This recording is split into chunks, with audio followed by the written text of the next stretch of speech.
Good evening, everyone, and welcome to the Universal Hall. It's my pleasure to introduce you Anna Breytenbach. Anna's travelled from South Africa to be with us, and let's give her a warm welcome, please.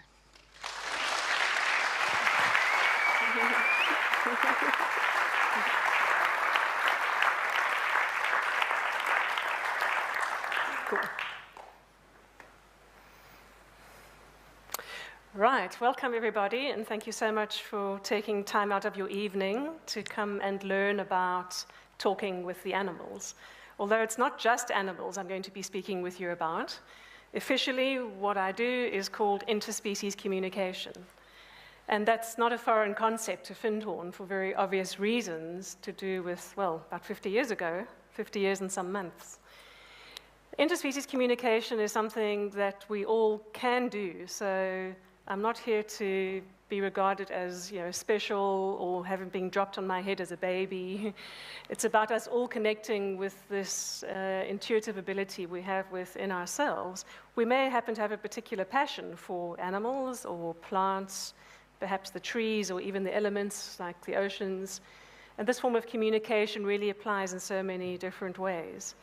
So I'm going to talk just for a brief 20 minutes about some of what it is and how it works.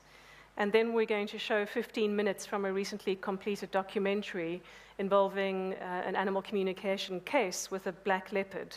Some of you may be familiar with the story already, and some may not. After the showing of those brief 15 minutes of film footage, we're then going to leave a good 45 minutes for questions and answers from the audience, discussion style, because often I find that's the most helpful. That's where you have the real life situations you might be wondering about back at home, in your gardens or in your homes, that you'd like to ask about. And we can all learn from each other. So don't be shy at that time to make your comments or ask your question. Everyone in the room will benefit from hearing that discussion. So without any further ado, I'm going to pop to and fro a few times for advancing the slides. But let me start with some of the founding statements that underpin our modern way of thinking, rather unfortunately. Aristotle, one of our fathers of philosophy, has implied that nature is just here for our purpose. And René Descartes, one of the founding fathers of our modern scientific system, has had very similar things to say, calling ourselves, humans, the lords and possessors of nature. And this is where we humans, well, even before then actually, this is where we began to separate from and try to regard ourselves as better than the other species. We use technology, we use our brain size and functioning as arguments to support this theory, but it's just a theory. It's just a theory that we made up, that there's some imaginary hierarchy of life, and we happen to be at the very top of this hierarchy. But no one else said it was so, except ourselves. So it hardly seems very objective, does it? At these very critical times, we know for all sorts of reasons that the Earth and our fellow beings, our wild relatives and those that live closer to us are really struggling under the so-called supremacy of our human species. And a whole different way is going to have to be founded.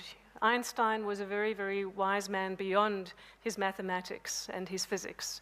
He really understood that when you take science to its limit, you eventually come up against something more.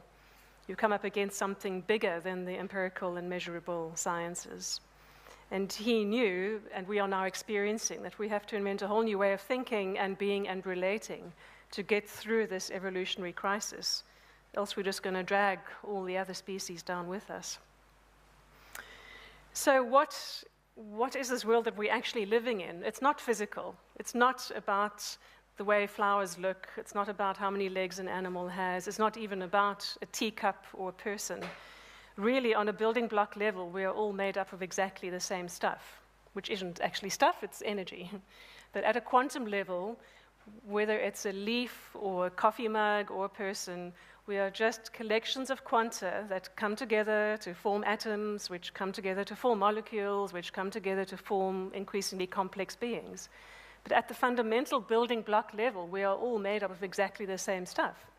And so why wouldn't we be able to connect and communicate with other expressions of life? We are literally of the same energy. We are cut from the same cloth. We humans, having brains as we do, tend to think, a lot, too much. And every thought or feeling has an electromagnetic consequence in our brain. Synapses fire, there are brainwave emissions, and these really have a frequency that can be perceived by any other aspect of the universe that tunes into us. Much like a cell phone tower or a radio tower that's constantly emitting waves, so we too as humans are walking through our days and the world emitting these waves energetically and on a brain level. But connecting with any other being we want to is not just a matter of the mind or this lump of gray matter we call our brain. It's also a matter of the heart, the wisdom of the heart, that feeling of unconditional love, and connecting from a place of kinship and recognition. So I'll talk more about that in a moment. The good news is that other animals, non-human animals, are automatically tuned in. They're very open. We know how our cats and dogs at home just know what we're thinking. And if we're feeling sad or bad on a particular day, they might come and show us a little comfort or treat us a little differently. Unfortunately, us modern humans have lost the ability to be aware of these things naturally. And we tend to focus only on spoken word and on language, but the animals all around us are constantly sensing us, and they know things automatically. They're very good at it. It's us who needs to adjust our frequency to get on the same wavelength as them. But animals are always receiving our real thoughts and feelings, and perhaps they're even suggesting some things to us as well. If you're sitting at home and suddenly have a thought pop into your head, you might be sitting in front of the TV or at your computer, and suddenly you find yourself getting up and walking through the kitchen, outside into the yard, picking up the empty dog's water bowl and filling it with water. It doesn't mean that you suddenly had the bright idea in the middle of your workday that the dog might be thirsty. What would have happened is that your thirsty dog is emitting these feelings and messages of thirst, and eventually you manage to get it on an energetic or a telepathic level. So animals are good at this. They're doing it all the time. These photos were taken on a wild dolphin workshop a couple of years back, where completely wild dolphins in the ocean choose to come up to swimmers and interact with us. And they have learned that us humans tend to be pretty silly about things and to think of contact as meaning physical contact of some kind. Look in how many cultures, isn't there, the shaking of hands or at the very least eye contact as some way of making connection, because we humans think that physical contact is the only way to make connection. And what I've experienced with these dolphins is that they know they're connected energetically, but when they come close to us, they emit the air bubbles out of their blowhole that is their signature pattern. Each dolphin has a little autograph that is a certain pattern of bubbles, and when they come and greet a person for the first time, they always emit their particular autograph, as if to say, "Hi, I'm Dolly." So animals are always adjusting to come into our ways of connecting. They know it's possible to connect energetically. It's really us humans who always think about things quite so physically. Quantum theory and Einstein's relativity theory talk a lot about how this energy transference is possible, and I'm not going to go into that too much now because there's lots and lots of reading material about it. But essentially, by directing our attention to another being, we have the ability to tune in and to be on the same wavelength. There's no accident in that expression. It's not just coincidental to say, be on the same wavelength as someone. It really means you're resonant. That's what attunement is all about. Our ancient ancestors knew about this very well. They didn't have to wake up in the morning and sit down in front of their fire and go into a deep meditation to try to connect with the animals. They just simply woke up and thought about the lion in Africa or thought about the kangaroo in Australia and would automatically get information coming into their minds spontaneously about where those animals were. People, too, when they were hunter-gatherers, used to know about the plants in these intuitive ways. They would know by direct communication with the plants which plants might be medicinal and be useful for healing and well-being, which might be toxic or which parts of the plant might be toxic, and which might be nourishment as food. And the medicine people of the tribe and the hunters and gatherers would communicate with the plants to ask them about their properties, and they would care for the plants. Our indigenous hunter-gatherer ancestors would also communicate with the collective consciousness of a certain species of animal. So if they wanted to go hunting tomorrow, Then tonight they would sit in a state of prayer or communication, perhaps with the Kudu nation, and humbly, through prayer, communicate with all Kudu in the area, and very respectfully request that one Kudu please show its tracks the next morning so they could follow the tracks because they really needed to feed their family for the next few months. They would always explain their need in a very humble way and never take more than they needed.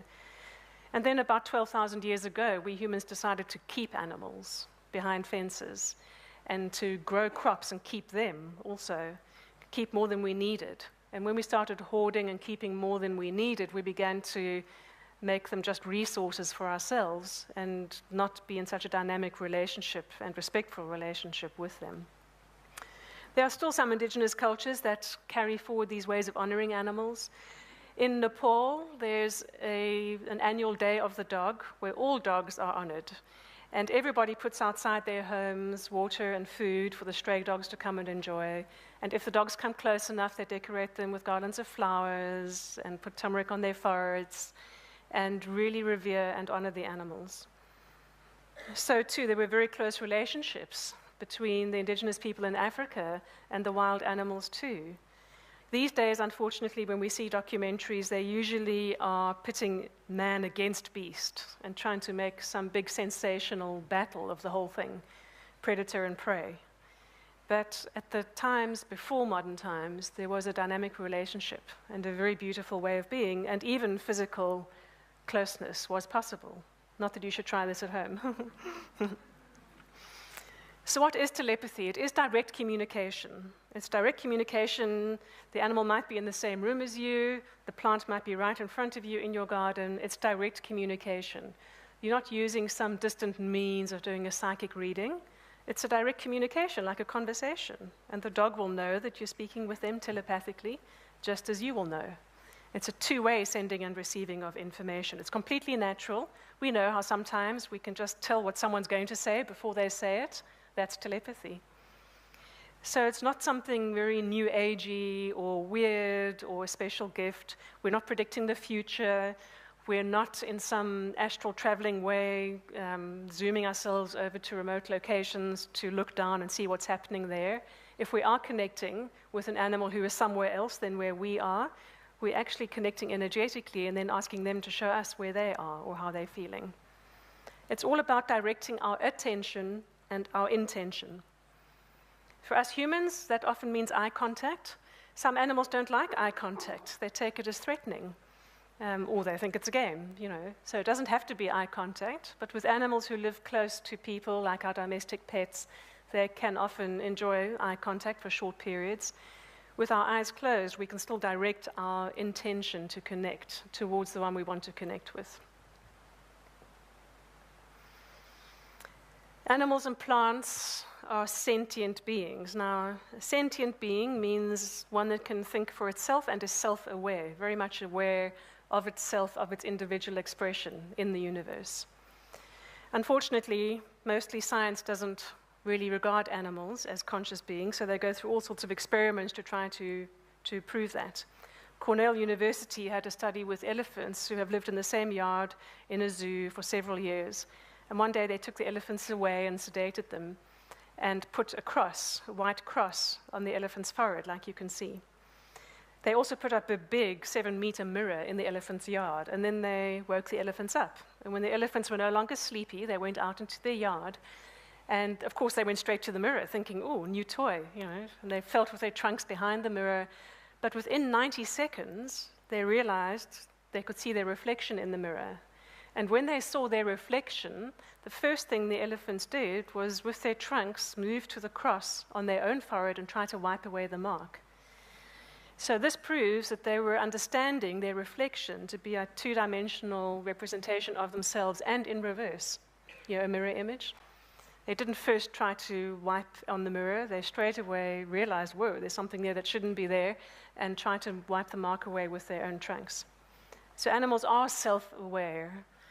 Every bee in a beehive is aware of its own role and its own purpose. Every tree in a forest is very aware of its family of other trees and of itself, of its own needs and its own life.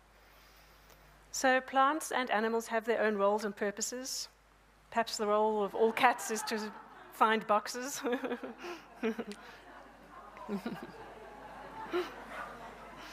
And animals have roles and purposes that may have nothing at all to do with us humans or what they're doing in our lives.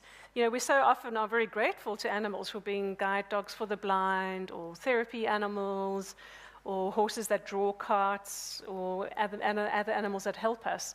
But that doesn't mean their only purpose on the planet is to be in service to us humans. You know, what made us so special? What made us so important? Perhaps we are here to serve them as well. Perhaps we're here to help each other.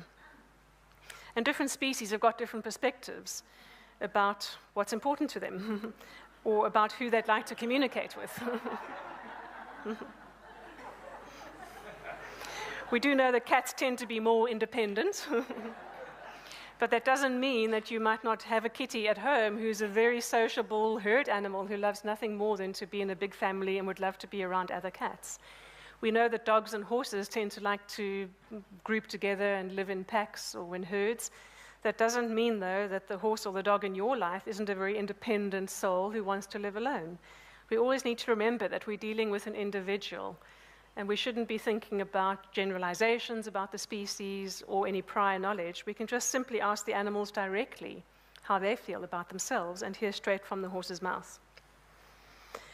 So another thing about animals being self-aware is that they are very able to express empathy, to feel with another being, and to have compassion as well. They can know and understand what it must be like to be feeling pain.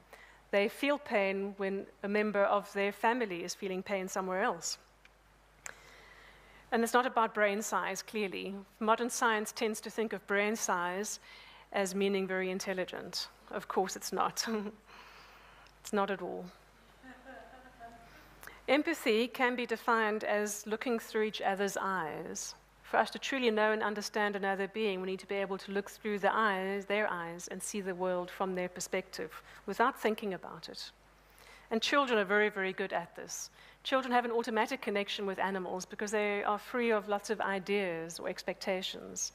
And animals tune in very easily to kids as well. There's this natural instinctive communication. So all the adults in the audience, be wise and listen to your children and what they're saying about the animals and the plants, because they're picking up messages directly. Particularly the younger the child is and the less language is interfered, the more direct knowing is available. Here are some brief examples of compassion and caring between the different species. It's well known the great relationship between elephants and their keepers. That's an orphaned elephant in Africa. These young elephants, if they're orphans, they die from heartbreak unless they have someone with them 24/7. The bottom picture is of an orca and a dog having a little greeting. And the tiger was in the Thailand zoo. His mother rejected him when he was born, and the only other animal who had young at the time was a pig. So they put him with the pig, and he grew up with his little piglet brothers and sisters, and now they live happily together. And he doesn't think they're food, they're his brothers and sisters. So what do we use telepathic communication for? We use it for all sorts of ways to try to understand animals better so that we can help them meet their wishes or their needs. We can use it for helping veterinarians understand their physical symptoms or describe their physical symptoms to find out what's wrong with them or what care they need. It can help with resolving behavioral issues and various distressing things. Most importantly, though, it can enhance our relationship with them. This was a cheetah I worked with in Canada who'd broken her leg and had to be confined indoors for quite a few months. And with telepathic communication, I was able to keep her calm and help her understand why she had to go through this very terrible imprisonment, because it was for her own good. And from time to time, we'd let her, look out the window and see where she might be able to walk again one day, which she did. And these photos were taken in Mozambique by a young marine biologist who attended one of my workshops. And a few months later, while snorkeling in the warm ocean, he saw a whale shark that is the sea's biggest fish, just meters and meters and meters long. You'll see in a moment, relative to a human. And she had fishing line caught around her tail and a hook in her tail, which was obviously reducing her ability to swim so well. So he remembered what he'd learned about being calm and still inside and connecting with her. He explained to her what he was going to do and that he meant well. And then he swam up to her. See how large she is. That's just her tail, and he's an adult man. it was potentially very dangerous. If she had just swished her tail, she could have knocked him unconscious. But he had explained his intention, and he got a feeling of a yes from her. And this is what he wrote about it afterwards. I told the lady, meaning the shark, exactly what I was going to do. After removing the hook, I actually swam up right next to her face and showed her the hook. She calmly gave this long, paused wink. I'll never forget her expression. So it's very helpful to calm animals down if they are in distress or if a bird has fallen out of the nest. And it's not about physical expression. It's not about facial expression. It's not about interpreting behavior, because that is our minds busy trying to interpret things. Okay.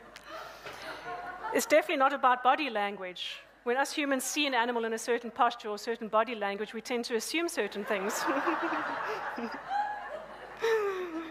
It's really not about body language. Animals are doing what they're doing for their reasons. How does it work? Every day we have moments of intuition. We have little gut feelings or little hints or sudden messages fall into our head, and we need to learn to trust those. That's really what it's about. And it's about the energy behind the concepts, not the actual words. So sending is automatic. Animals send, we send information, and it's really not about the words. Okay. Us humans tend to hang up on the idea of words, but if we're genuinely in distress and are saying help or ouch or I'm really sore, I'm really unhappy, animals understand the feeling and the energy of it. It doesn't matter what we're actually saying. Luckily, they don't interpret things from a language point of view. And as they say, cats are their own particular species who may not actually talk and definitely are less likely to respond when we want them to. So we need to honor the animals and their species as well. There are simple steps, we'll talk more about this afterwards, but they're very simple steps to intentionally connecting with an animal telepathically or with a plant telepathically.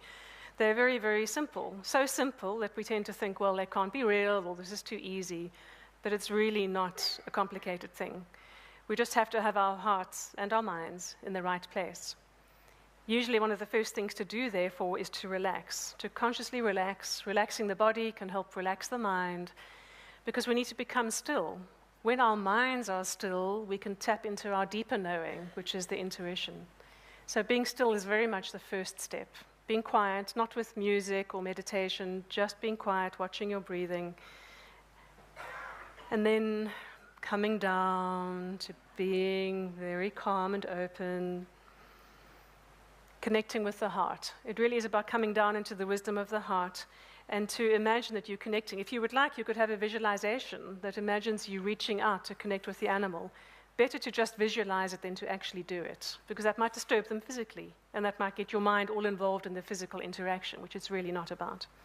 It's about being in a quiet space of heart connection. You could imagine reaching out to them, particularly if they're not in the same room as you, because this kind of energy transmission can happen across great distances.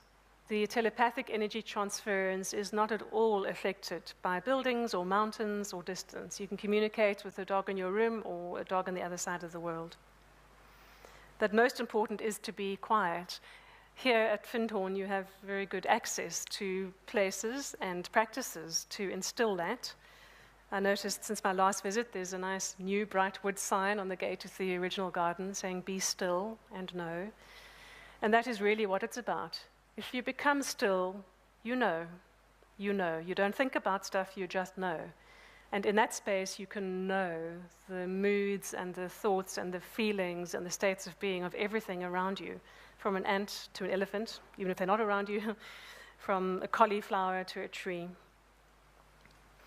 It's also about genuinely honoring and having reverence for that other being, not making them smaller than you or less important, but about really respecting them and who they are. And us humans tend to not like some species so much. We tend to have prejudice against things like ticks and mosquitoes. And then because we have a prejudice against ticks, we have a prejudice against the animals who carry ticks, like the deer, and then we don't want them close to us because they might make us sick. And all of these stories and all of these negative thoughts, which only increase our chances of manifesting that very negative thought. If we genuinely understood that, yes, the deer are carrying the ticks and might also become sick from them, we can feel more kindly and understand we're all on the same planet in the same situation. If we understand why animals that raid our vegetable garden are hungry, perhaps, or why they're not getting enough nutrition in the very little wild areas that are left, we might feel more kindly to leaving some rows in our vegetable patch for them, or putting some trees in a different location and saying they're welcome to eat off those. It's about living in harmony with nature, and the most amazing reciprocal relationships are possible. It's also about physical considerations. We need to go quietly and perhaps somewhat camouflaged into nature. One of my favorite animals in Africa is the meerkat. And we can get closer to animals in nature if we are being unobtrusive in the environment, if we're not wearing big, bright colors, if we're not talking loudly or thinking loudly, even if our mouths are shut. So it's about having a quiet way of walking and being. It's about being quiet within. That is truly the only requirement for this at all. And when one is quiet within, the most amazing things can happen. I was sitting on a boat in a channel on the coast of South Africa, and I found out afterwards, a white-throated swallow came and sat on the wire, on the stay of the boat, and I wanted to respect his need for a rest, I thought, so I moved away, and he followed me, and I moved around to the other side of the boat, and he followed me, and eventually I communicated with him, and he was just curious, who are you, and what do you feel like? So I offered my hand so he could feel what I felt like, and he hopped onto my hand. And we had a lovely chat about the weather, literally about the weather, because the weather matters to a young swallow trying to fly across a channel. So amazing things can happen when you're genuinely open and peaceful. Had I been trying to have a connection with that sparrow and within myself reaching and grabbing for it, I bet it wouldn't have happened, because I would have been wanting something of that experience. It comes down to shared awareness, beyond words, beyond physical action and beyond behavior. It's about being in a space with an animal, with a plant, with a flower, touching or not, and about being in a state of shared awareness. It doesn't always have to be this huge conversation where there's question and answer to and fro. Just sitting quietly in the presence of another is a beautiful communion, even if it's not a communication. And our dear Dorothy has this lovely transmission from the plant kingdom. And this is truly how I experience it as well. We quietly radiate to you, and it is as if you must stop and listen to us. All of nature, all around us, is constantly radiating and being authentic and expressing who they are. All we have to do is slow down and stop long enough to be still, to hear. That's the invitation for all of us in our daily lives. Because we are, on a building block level, all parts of the same universe, exactly the same kinds of parts. We're in this constant flow and motion. So why not enjoy the dance and get to know our dancing partners, every aspect of the plant, animal, mineral, elemental kingdom around us. Okay, down to some nitty-gritty. John mentioned in the beginning the workshops. I'll be back in August facilitating a couple of workshops. The adult ones we call workshops, the kids ones we call fun shops. Sorry for the adults. So from the 3rd to the 5th of August, Saturday to a Monday, and the following week the same again. Those are interspecies communication workshops where we go into a lot of detail about all the how, all the techniques, so-called, for how. But it's very practical, very experiential. We get into real communications, both off photographs of animals that I know and you don't, so that you can test yourselves and have your answers validated. We also go out and about on the property. The first workshop, I believe, will be at the park and the second at Cluny. So we go and work with real life situations or negotiations between different plant species or plants and animals or animals and humans, and we get very practical with it. There's a lot of individual mentoring as well. So by the end of those 2.5, 3 days, you've absolutely got all that you would ever need to go and continue practicing with. Most of the workshop is really just about how to get out of our own way. So those you can inquire more about at the bookings office. There are still spaces on both of those workshops. And then in addition, on the Tuesday, the 6th of August, for the young children in the mornings and for teens in the afternoon, because there will be a program by then, I'll also be offering a couple of hours that's free of charge for any children who want to come along. And then we're just going to go and get dirty and play with the animals and the plants and communicate with them out there in the woods and the beach. So all kids are most welcome to that as well. And if you want to know more about my other offerings in the UK, Germany, or elsewhere in the world, my website is animalspirit.org. I also teach online, doing webinars and free seminars about associated topics. It really is my passion and my pleasure to be able to spread this amongst other humans to help us remember, because when we remember our ways of being related, all of life benefits. We benefit the most, I think, but hopefully we can have positive effects on the other beings who share our lives too. And that's just the way it used to be and the way it can be again. So thank you all for being here. What we're going to do is switch right into some video footage. It's just about 12 or 13 minutes long. And this is from a case involving a black leopard in South Africa. This black leopard was born in a Belgian zoo and had never come out of his night shelter there, so the zoo got pretty upset because he wasn't being a good exhibit. He wasn't coming out of his night shelter, which is, a tiny, tiny little area. And so they sold him. They sold him to a breeding farm in South Africa, and then he didn't produce cubs. So then they were upset because he didn't do as they wished. So they sold him on again to a cat park where I came to meet him. By then he was 7 years old, and when he got to the cat park for the first 6 months there, until the day I went to meet him, he also never came out of his night shelter, which is a small concrete enclosure about the size of a double bed. By then he was completely fed up with humans, very angry with people. And they had never intended to try to handle him or touch him directly. He's way too wild and very dangerous. But when the caretaker of the place just tried to put some meat through the fence into his night shelter to make friends with him, this black leopard named Diablo came charging straight through 2 sets of electric fence that were on, broke through the fence, knocked the 6'4" man to the ground, bit on his arm so badly he put him in hospital for a week, and then he went back through the hole in the fence and went back to his night shelter. So that's where the story starts. They were just completely desperate to try to find out what on earth was going on with this animal and why he was so unhappy. So we're going to watch that, and after that we'll take questions and discussion points. Okay. Even after everything that I've experienced with Anna and spending all that time with her, there's that scientific controlled, sort of rational part of my brain still has doubts. So I wonder what it will take to totally convince me. And then a unique opportunity presented itself. In the course of my work, I had come across the story of Jörg Olsen, an ex-policeman turned conservationist. Jörg and his wife Karen set up the Jukani Predator Park. Here, many big cats rescued from bad zoos and canned hunting farms are offered a home and get lifetime care.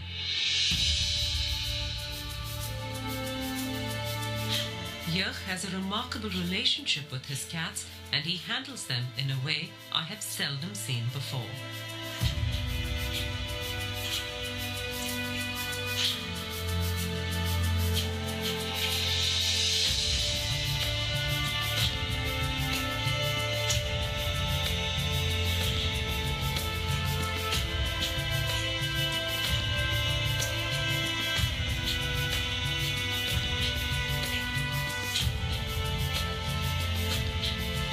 There was one big cat here that he did not know what to do with. This black leopard, called Diablo, had been rescued from a European zoo where he'd been abused. That experience had made him suspicious and vicious. All he did was sit in his night shelter and snarl at anyone who came close to him. 6 months in, and Jörg was at a loss as to how to deal with this cat. That whole atmosphere there was a vibe of aggression and of I hate you and I will kill you. And the one encounter I had with him, he sent me to hospital 1 bite, 1 week. Here, I thought, was the perfect case. If Anna could get this animal to change his behavior and become well adjusted, then I would have no choice but to acknowledge that she was in dialogue with animals. It took me some time, however, to convince Jörg to bring in Anna. He's a dangerous cat. He's very, very dangerous. He's towards me and towards everybody else. In my opinion, the chances of an animal communicator changing that, it'll take a lot to convince me. I honestly do not believe that an animal can talk to a human or communicate with a human. I've had animals my whole life. We give them commands, we give them instructions, and they do it as we habituate them, basically.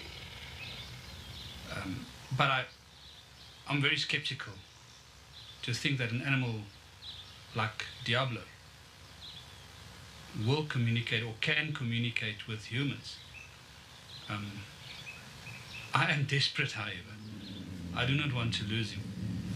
I made sure that Anna had no information on Diablo or his history before she came to speak to the black leopard. I was nervous to see what would happen, as this animal never let anyone near his night shelter without a lot of snarling and growling. But the minute he saw Anna, he calmed down and let her kneel right outside and look at him.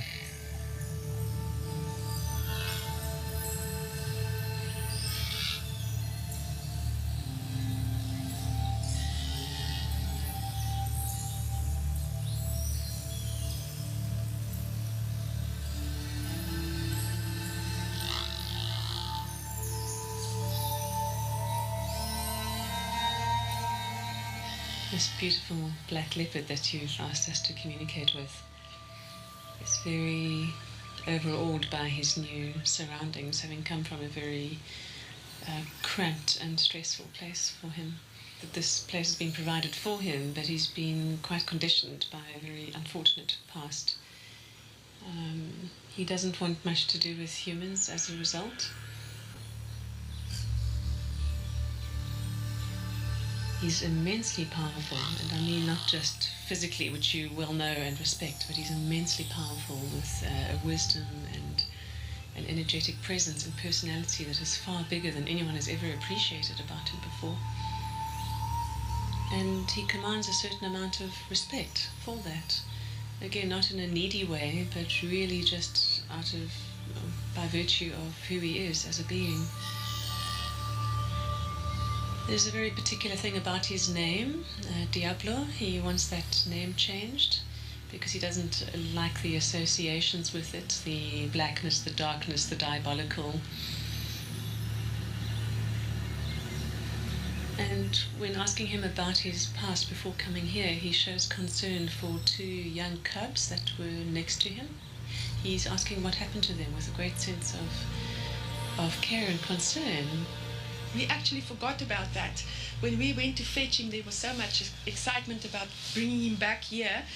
It actually slipped my mind until she said, he asked about the two cubs, and then we remembered there were two little young leopard cubs next door to him that came from Breytenbach, and they were sort of semi-wild. They weren't hand-reared, and it just slipped my mind. And when they talked about it, I couldn't believe, I actually did believe it. I mean, then I really believed that they were communicating. And she communicated with him, and when we spoke to her and she relayed all the information back to us, firstly I didn't believe her.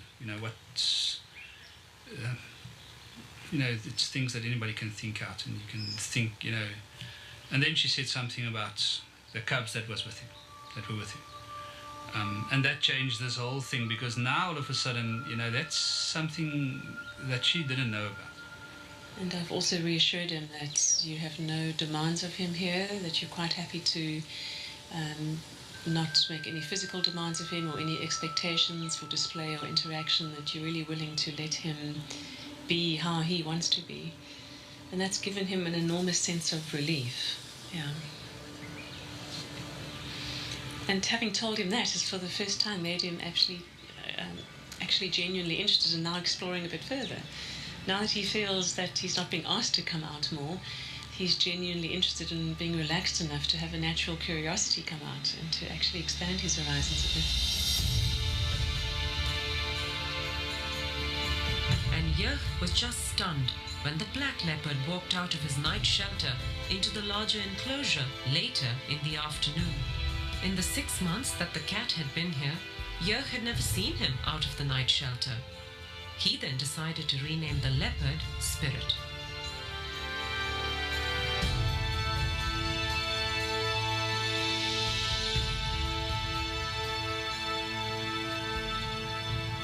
we told him that same afternoon that we're not going to call him Diablo anymore. And we understand and we agree with that the diabolical side of it. That's not what he is to us. And we'd like to change his name to Spirit. As I walked to him, I thought, listen, he asked about the 2 young leopards. And I thought, well, I'm here now. There's nobody else here. I'm not going to look like a fool if he ignores me. I'll tell him what happened to those leopards. And as I called him and I said, Spirit, and he was looking at me, he was lying like that.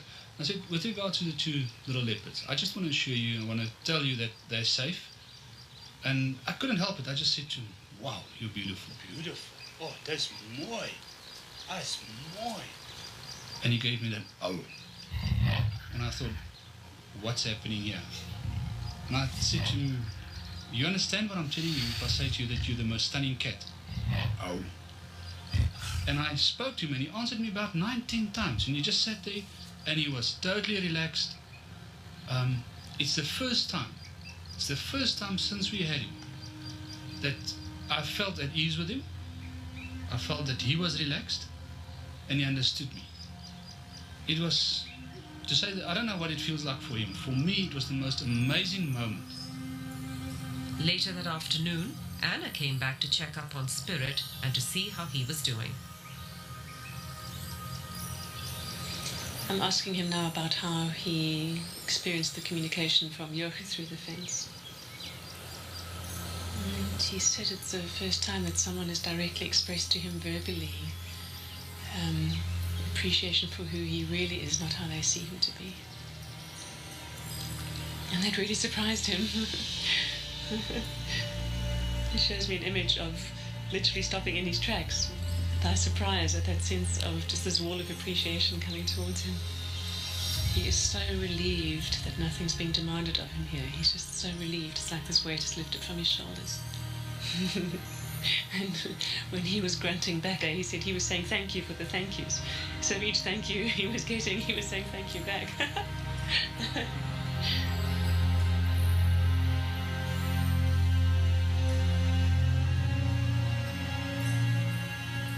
Is there anything you'd like to say about that feedback? I think we'll talk about this a bit later. I can't listen. So, talk about this later. It's unbelievable. I'm overwhelmed.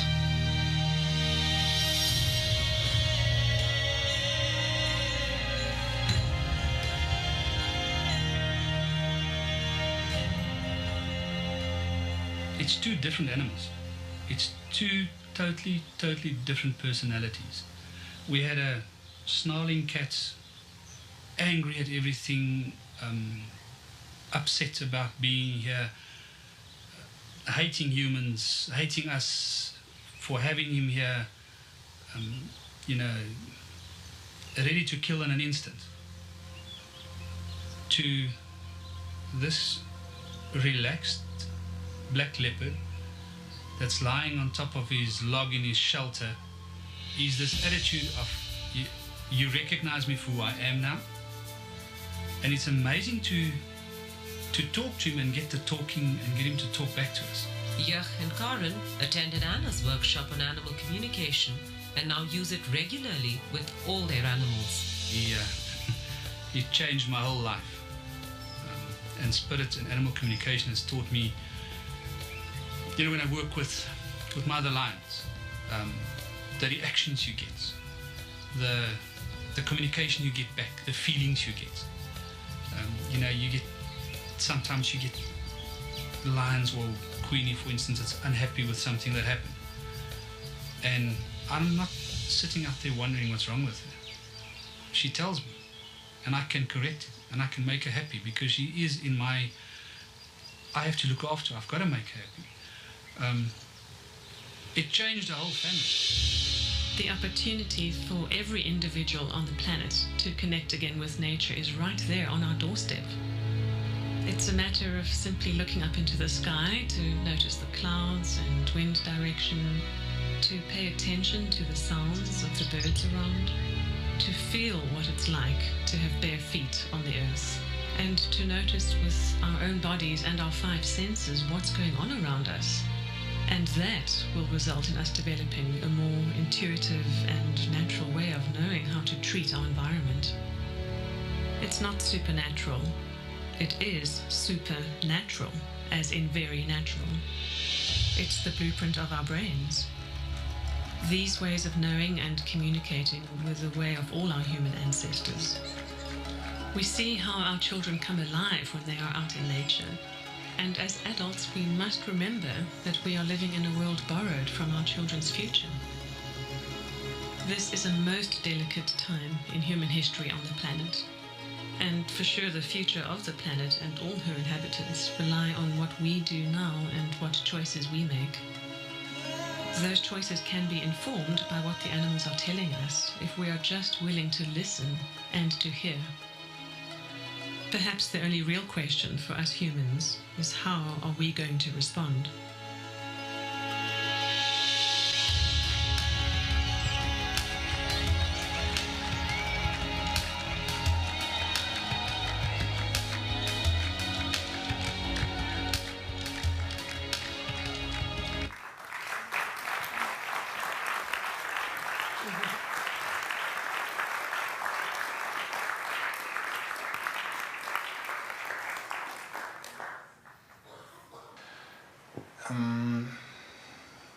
I have a problem with communication, with my own, with other people.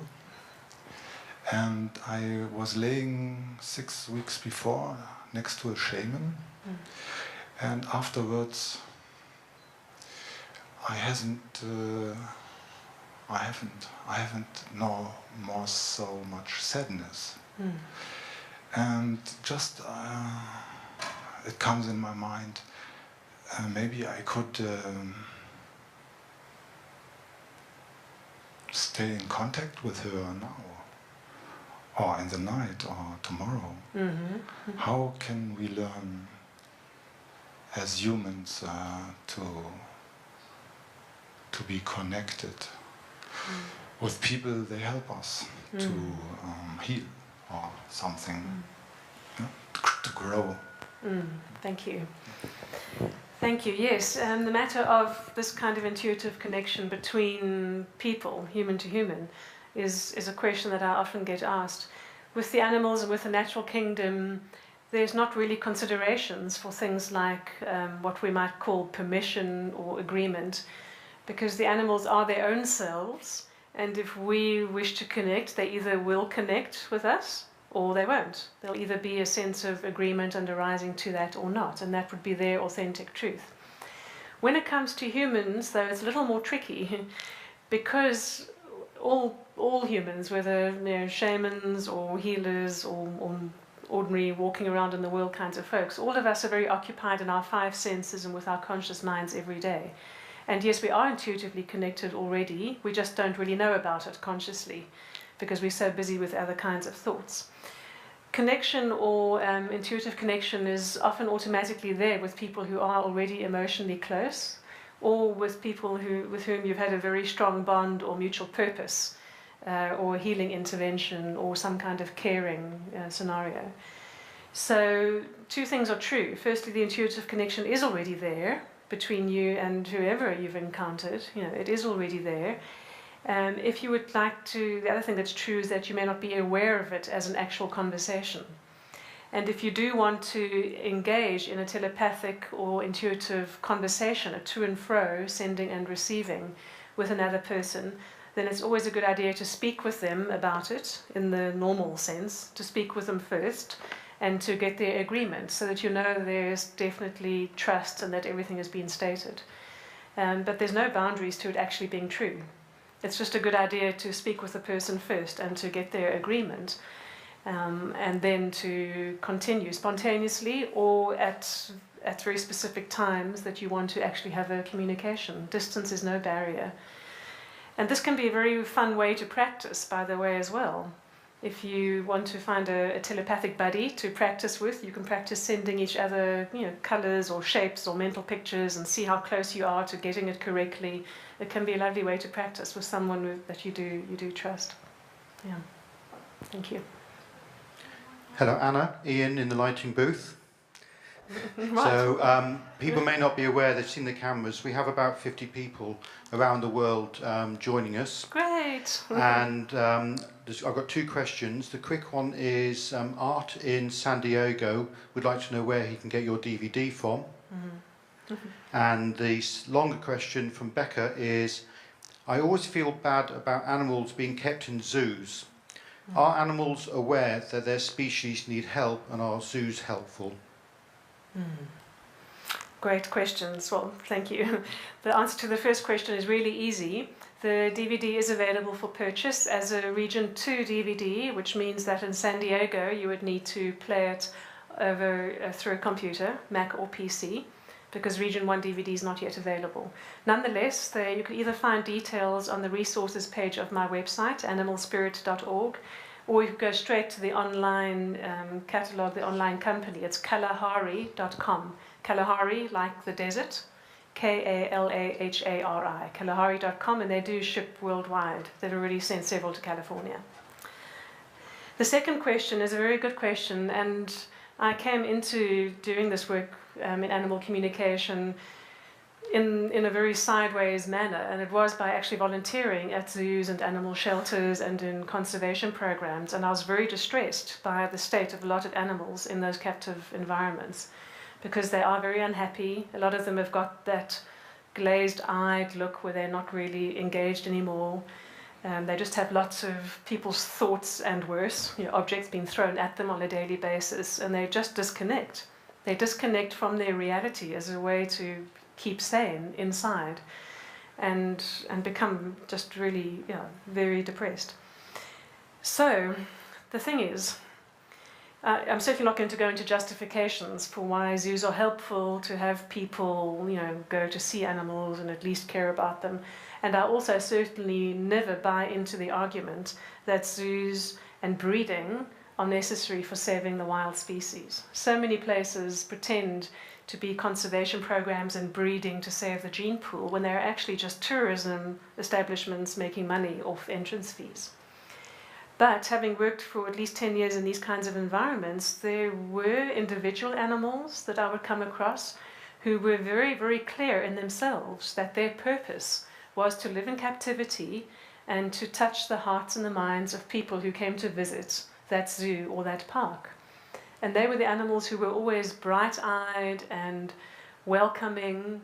It doesn't mean one could touch them. Sometimes you could, sometimes you couldn't. That wasn't the point. They didn't need physical touch. But they were very clear that their role and their purpose was to be an ambassador for their wild cousins, so that they could help have people experience them and therefore perhaps care about that species, and therefore care to help or donate money or other resources towards saving the habitat and their wild cousins. So I would say on a case-by-case basis, one would need to look at the individual animals there, how they are feeling about it. A lot of my work, at least half my work, is with wildlife, usually in captive scenarios or in relocation programs or programs to return them to the wild. And I'm called in to ask what the animals need to be more comfortable, to have their lives more enriched. What do they need on an activity level, on an environment level, food, diet, interactions, and all those sorts of things. So to say that all animals in zoos are just dying to be free would also be not true. That would be a generalization. At the cheetah park where I volunteered on weekends, we often had people come and get all sad and say, oh look, that cheetah just wants to run free across the African plains. Meanwhile, most of those cheetahs had been born in captivity, were very well fed every day, and could think of nothing more scary than being out on the African plains having to find their own food. So it really comes down to the individual animal. It's pretty obvious if an animal is happy or unhappy in a captive scenario, and what I can suggest and how we all can absolutely help is, if we visit such a place, is to send them compassion, to open our heart centers and to let them know that we really see them. We really see them, we feel for them and with them. Don't pity them. If we feel sympathy towards them or if we pity them, that's not very helpful. That just makes them feel even worse, and it's very disempowering. Better to send them unconditional love and to essentially just say and to feel, I see you, and to hold them in the light. And that honestly does improve their experience of their life that day for having been fully seen and having had a touching moment with a person energetically. Great. Question? I wish to appreciate your being here, first of all, but I have two questions. One is, do animals like spirit form an emotion from a feeling? Mm-hmm. Was the feeling that where he was brought up, did it create an emotion? And do animals understand human emotions? Is the first part of your question, are you asking, does the animal have an emotion come up? Yes. Okay, yes. Right. Animals are very, very present, and boy, can we learn a lot from them from that point of view. As a spiritual state of being, you know, animals are so present, which means, yes, they do have feelings come and go and reactions to things in perhaps an emotional way, but those don't tend to last. Those feelings won't last. They don't really hold grudges unless you've been away from home for too long and your domestic cat lets you know when you get back.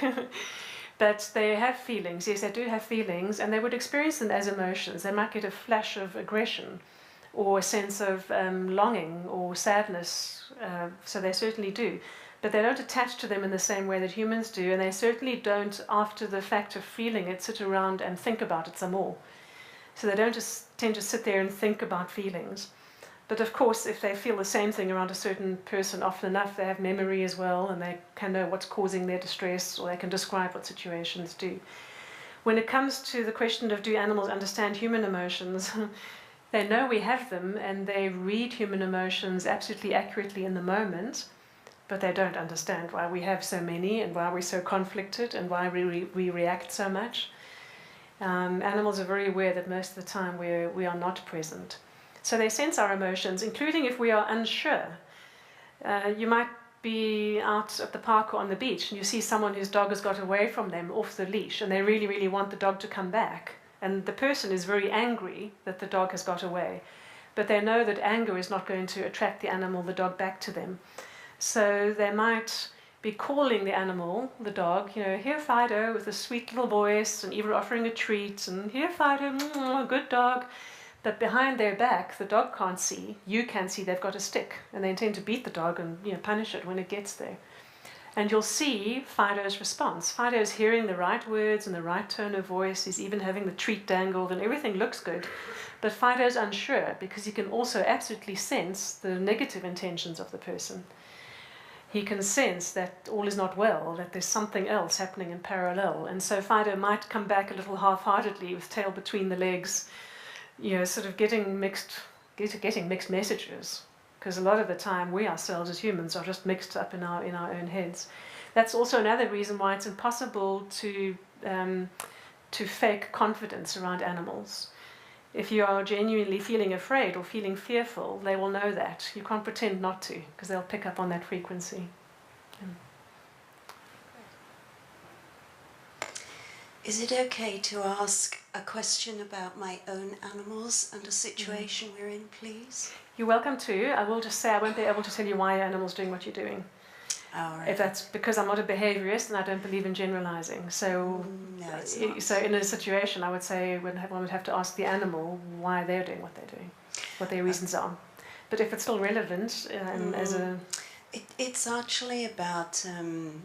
my 3 female guinea pigs who all have cystic ovaries, and everybody I've spoken to is at a loss as to why we have this problem, and I'm not quite sure what to do about it. Yes, quite.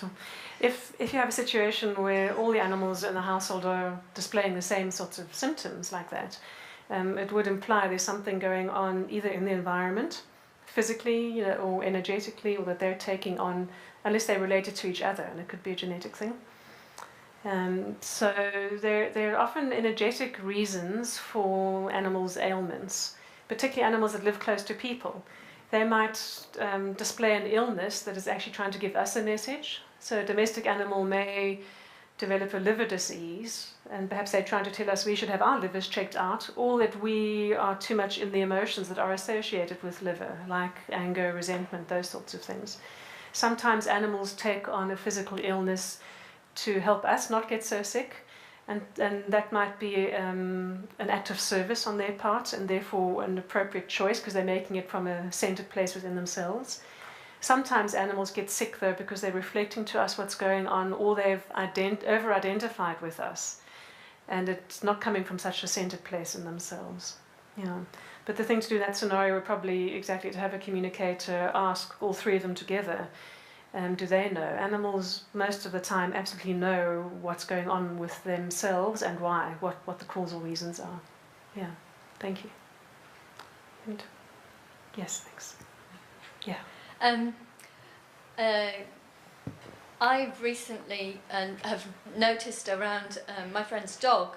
My friend's dog usually really jumps at me when I go near it.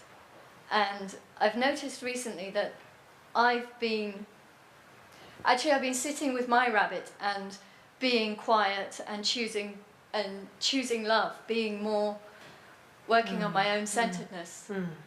And I've noticed that recently the dogs stopped jumping at me. Great. Which is just amazing. I've noticed it, I've thought about it, I hadn't really said anything, but I've noticed it. And I wondered about if you talk a bit about how animals respond to our fear. So if I'm fearful, then does that bring a certain response or reaction? Do they respond? Do they react? They very often do. If we are feeling fearful or nervous in ourselves, animals will definitely know that, and they might choose to move away and stay a bit away from us therefore, because they just feel misunderstood. Particularly if it's, for example, a large breed dog. I've been at the vet before with a friend's dog, a big German Shepherd, and a mother and her 8-year-old daughter walked into the vet's reception area, and when the mother saw the German Shepherd, she grabbed her daughter by the arm, actually hurting her daughter, and said, "Stay away from that dog, he's dangerous." Just because he's a German Shepherd, and he's the biggest teddy bear, the most gentle dog I've ever known.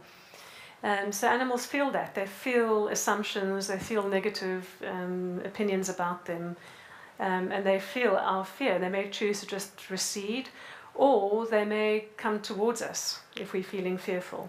And then again, there might be a couple of reasons. Sometimes they can just sense fear in the field, really, right around, and that makes them think, gosh, there must be something scary here. There must be something worthy of being fearful. So everything just sort of escalates. They think less clearly, we think less clearly. They just sort of get very tense, even if they don't come towards us, but they might get very tense because suddenly fear is in the field and they go into an instinctive high alert state. Sometimes when we're fearful or when we really don't like an animal, they will come to us as a deliberate attempt to try to convert us. And the classic example of this is cats. People who don't like cats will walk into a room and any cat around will go to that person. And that's very often because they're saying, oh, I see this and I'm going to just try and teach you otherwise. So there can be many reasons why they do. But yes, the moment there's fear, they can sense that as well. And when fear is around, then it's impossible to be present, to be fully present. Those two are mutually exclusive. So animals are very present. When we bring fear into the situation, we're not very present, and that just is a bad start to a relationship in a moment and to relating. I'm sure that your work with your rabbit, though, has absolutely, in an ongoing way, beyond the rabbit moments, transformed your inner reality, and the dog is picking that up. As a brief aside, if dogs are jumping up or if animals are doing things with their bodies that you're concerned about perhaps hurting you or guests who arrive, and if you are suggesting to animals what they should do instead, like you want the dog to not jump up anymore, it's always important to phrase the message in the positive. So if a dog's coming towards me and jumping up and going to knock me over, it's not a good idea for me to say, don't jump up, because unconsciously I've got the quantum holograph or the mental image of the dog jumping. I'm just reinforcing that, and the don't gets lost along the way. The universe doesn't understand don't. Rather think of the positive version of what you would like them to do and suggest that. So I always say, keep all 4 feet on the ground, all 4 feet on the ground, and then they get that. They're like, oh, okay. And still allow them to greet you like dogs want to do, but always suggest things in the positive rather than the double negative. Great. Hi. Yeah. The story of Diablo Spirit is hugely, effective and impressive. But what strikes me about it is the effect that you were able to have on that leopard when the people who owned it obviously cared about it already very hugely. So it rather suggests that you have genuinely exceptional abilities, and although I applaud your intention to try to increase people's awareness, change their attitudes towards animals and nature, have you ever met anybody who is as good as you are? Number one. Number two, I sat at dinner with Alistair Black, who told me that you're working with one of his colleagues, taking people on safari into wilderness areas. I'd be curious about, what the plan is or what the intention is there. And finally, I'm wondering if animals are aware of humans and, poaching type humans, and whether there's anything that can be done with the animals to shift that situation. Great, thank you. I'll try to remember all of those three. If you don't, I'll remind you. Thank you. I don't have exceptional abilities. However, this is my passion and my calling, and so I've paid a lot of attention and time to it in the last 12 years since I jumped ship from my IT career into doing this and finally followed my bliss. So perhaps the combination of really combining my passion with this as a calling has put me in the position of doing the right thing for me, and therefore, it's also something I do every day, so I'm much more practiced, and practice does make perfect, it really does. Yes, I do have colleagues around the world, other animal communicators, who are as good as me, if you want to use that terminology, which is a strange sense to me, but we often check in with each other around difficult situations or really dire situations where a rhino is badly injured and there's poaching and that sort of thing, and we always get exactly the same messages in our communications, so we sort of double check each other, if I can put it that way. Excuse me? Remotely? Yes, remotely, yes, yeah, remotely. I'll talk more about the remote thing in a moment. So about Diablo renamed Spirit, yes, the people did care about him very much, and they were desperate to try to have him be happy and try to have him come out of his night shelter. And that desperation of theirs is not unlike the question about fear that we just had. That desperation comes with a certain anxiety, and it's just focused on what they want him to do, come out, albeit for his own good. What also is not mentioned in the documentary is that is an animal park where they conduct daily tours, and the tour guide's script was to keep on telling Diablo's sad story. And so several times a day in front of his night shelter, where no one could see him anyway, there were words being said about abused in the European zoo and so unhappy and depressed and aggressive. So this was being reinforced several times a day, day after day after day. And with the best of intentions, they were inadvertently making his situation worse by throwing those sorts of feelings at him. And I'm really just an interpreter or translator. It's not, yes, animals tend to trust me maybe because of my willingness to be on the same wavelength as them, and the work I've done to clear myself of projections or expectations or prejudices against species. So perhaps I'm a bit more of a clear container because of personal spiritual work I've done on myself, but I'm really just the interpreter. That was all just about me conveying his message to his keepers.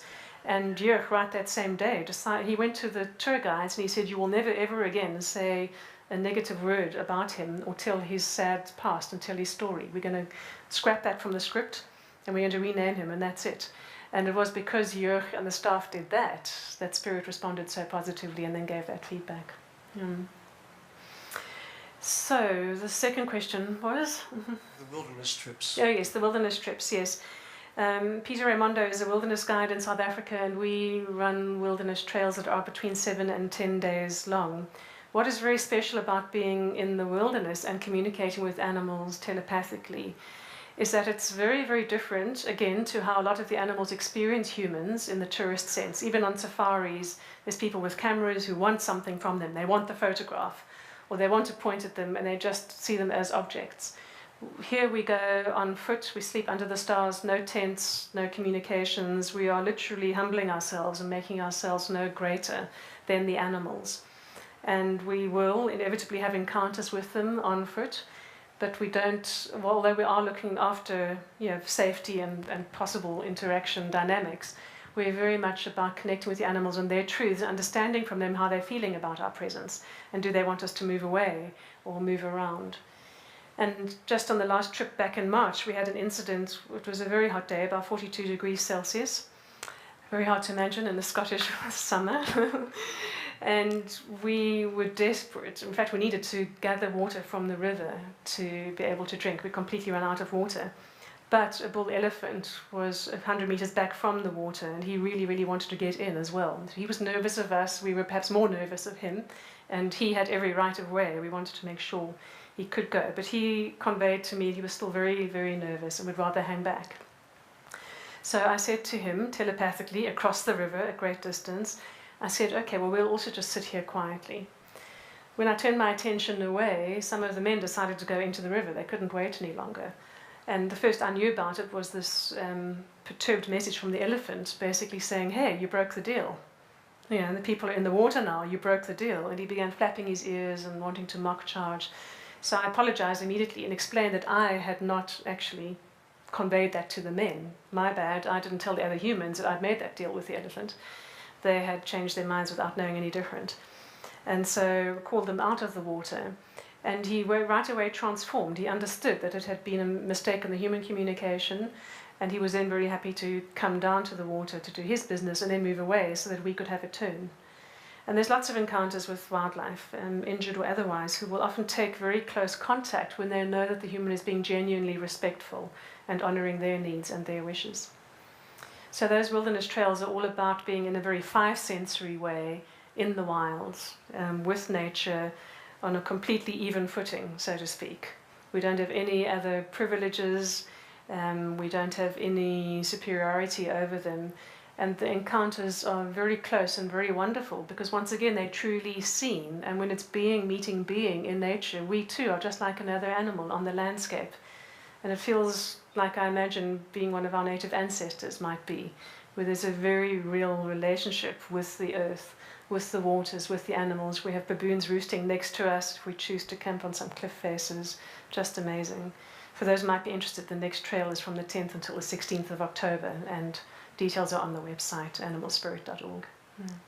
And your last question about poaching. Every 18 minutes in South Africa, a rhino is poached. We really don't have many left. And several other species are losing their lives as well because of people hunting them for their ivory. And myself and other communicators help where we can. However, the problem is we don't know from which direction the danger is going to come. And nowadays, a lot of the poaching is done from helicopter. Within 25 minutes, the whole thing has been started and finished. They drop the poachers with their guns from helicopter. They saw off the animals' horns and then get back in the helicopter, and it's all over within 25 minutes.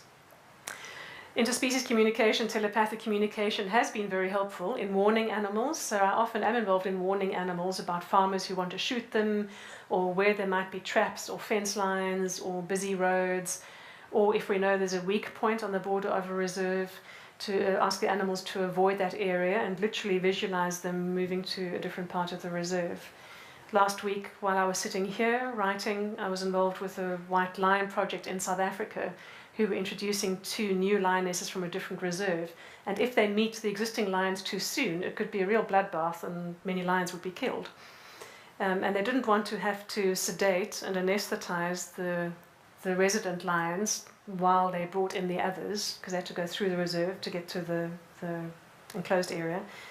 So they asked me to communicate with the resident lions and ask them to, for that day, to please move all the way to the northeastern corner of their reserve. So I sat here in Findorn at 58 degrees north and imagined myself at 34 degrees south and imagined the direction northeast from that reserve, what northeast would be in terms of quality of light at a certain time of day, and just using my intention to call up those specific 3 lions, I asked them to please move towards the northeast and to stay there until sunset. And I got feedback saying that's exactly what they did. I also described to the lions why they should do that. It needs to make sense for them, but they need to want to do it for their own reasons. So it's not just because we ask them, they should do it. I explained that if they didn't do that, they would have to be darted and go through the stress and go to sleep and then be groggy for a few days. So them agreeing to do this would be much more comfortable for them, and that's why they did agree. Yeah. Thank you very much. Thank you. Hi. You talked about a lot of vertebrates, mammals and birds, and one very big fish. I'm wondering what experience you have or thoughts you have about the mind or contact with some of the insects. But in particular, I'm thinking the hive creatures like ants and bees, where, well, some of the bees, where the individual has one state of being, but then it's also part of a much greater whole. I guess everything is, but yeah. Have you experience of communicating with, say, a colony of ants and an individual ant, and yeah, your thoughts on that? Yeah, I'm so glad you asked. In fact, Dorothy and I were speaking about this the other evening, comparing notes on our communications with insects. Connecting with an individual insect is a wonderful thing to do. In fact, connecting with any species that you don't know a lot about is a really great thing to do, because then you come to experience their reality in a way that you don't have preconceptions about. So you know it isn't your mind just suggesting things to you. So choose any insect, go out into your garden and choose an insect to connect with, and simply ask them, what is it like to see through your eyes? And I guarantee you'll have the most amazing experience of this mosaic vision and jigsaw puzzle-like experience. Yes, animals that live together in flocks or swarms or hives or herds for that matter, they are in the same moment aware of themselves as an individual and what they are doing and how they're feeling, and also their collective identity and what role they play in the collective. And it's as if they're a particle in the ocean of that collective, and they move for the benefit of the collective. Every decision they make in a moment about which flower to go to is informed by the collective impulse and the collective good, something us humans could definitely learn from. When I was doing my advanced training in this about 12 years ago, there were 6 of us communicators at a wildlife ranch in Texas that was filled with African animals, very strange. And there was a whole herd of impala, and we were all asked to separately go in different directions and to ask different individual impala exactly the same questions about herd life, about decisions they made about the herd and the group collective. I always remember one answer. The question was, what do you do when you get stressed? So there's 6 communicators asking 6 different impala, what do you do when you get stressed? And all of us got exactly the same answer, which was just eat grass. And they weren't talking about marijuana. They essentially meant get back to basics, you know, just go back to basics. So there's a beautiful pulse of wisdom going through a collective, and the individuals know who they are as well. It was on that same workshop that I noticed a sunflower that was buzzing with so many bees around it. And in my humanness, I expected that that sunflower, if it had feelings, might feel a bit bothered by so many bees landing on it all at once. So that was my projection. And I went into the state of stillness, intended to connect to the sunflower, and I asked the sunflower, how do you experience the bees? And the most beautiful answer came that my mind interpreted into the words, the bees kiss me with their awareness. And that's how the sunflower experienced bees, being kissed by the bees' awareness. So the most amazing visceral experiences, and often very simple and profound wisdoms and truths, are available by connecting with nature. They're short, but they're very sweet. Yeah. Thank you. Yes. John? The question is, have I had any communication with sharks? Yes. For the documentary, they wanted to include a shoot with me freediving, no wetsuit, no tanks or anything in the ocean off Cape Town with great white sharks, and to have a shark approach in an attacking manner and for me to talk the shark out of it. So I said that if we did that, it should be the very last sequence we shot, because anyway, circumstances didn't lead to that. But yes, I have connected with sharks. They are highly, highly intelligent. They absolutely know what they're doing and why they're doing. They are not aggressive towards people. But the way sharks test objects is by biting them. That's how they test. They have an amazing sense of smell, and they test things by mouthing them. You know, they'll bite first, think later. And that's what often happens in so-called shark attacks. They take a little bite of a surfer, probably spit it out and think that's a bad idea, and don't come back for more. but unfortunately a little snack on a surfer might be fatal for that surfer.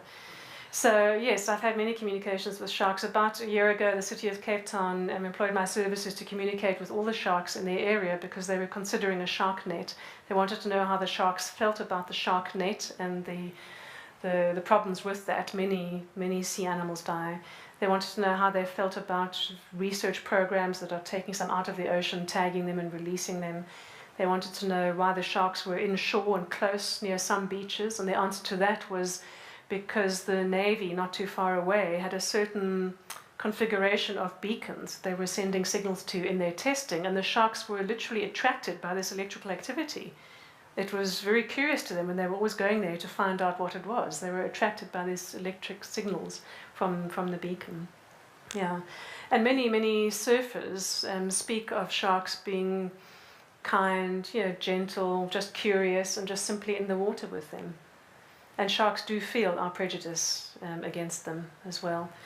The man who wrote the book and the movie, Jaws, he passed away a couple of years ago, and he was terminally ill for a while, so he had time to write an open letter. And he wrote an open letter that was published in the press where he apologized most deeply for what he had done by writing those stories.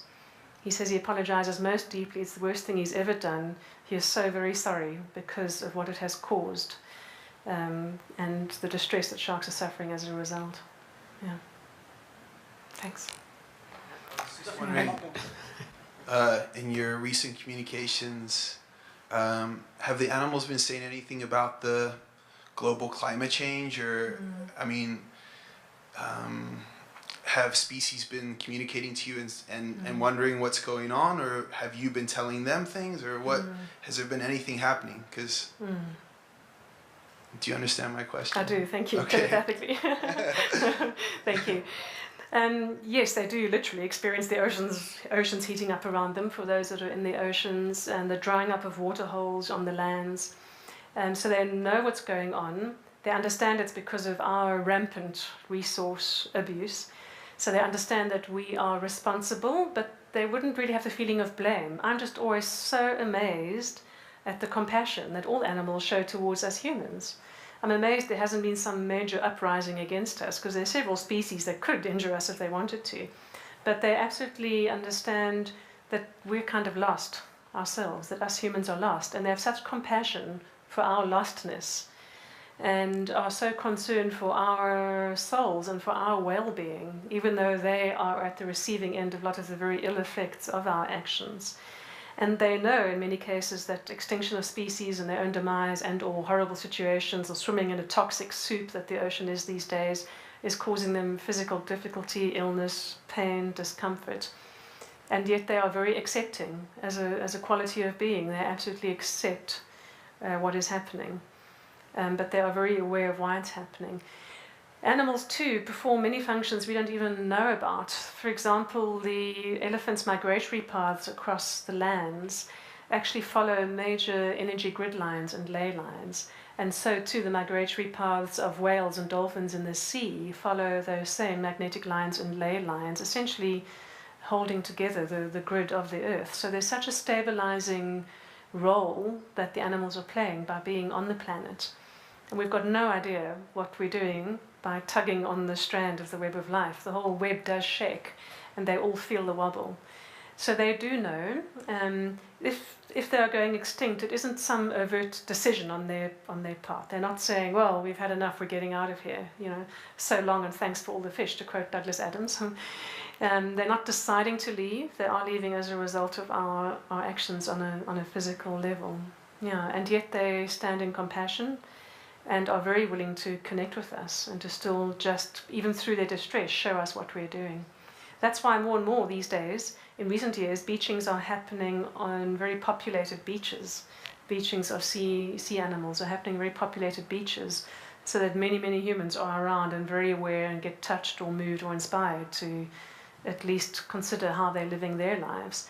It doesn't mean everyone has to dash out and be an activist in the doing sense. It does mean we can think about what chemicals we're throwing down our drains at home, what resources we're using. It does mean when we sit quietly on our own, do we sit with good thoughts and good feelings, or do we focus on the negative? These are all things we can do.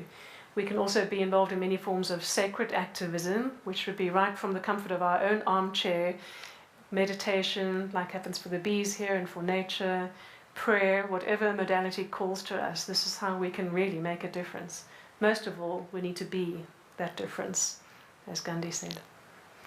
Thank you. We have time for one more question. Can I, about domesticated animals? I can't see. Okay. And especially horses. Yeah. I mean, their awareness and their connection to humans must be stronger than the wild ones. And especially horses. And I wanted to hear about your experience with those.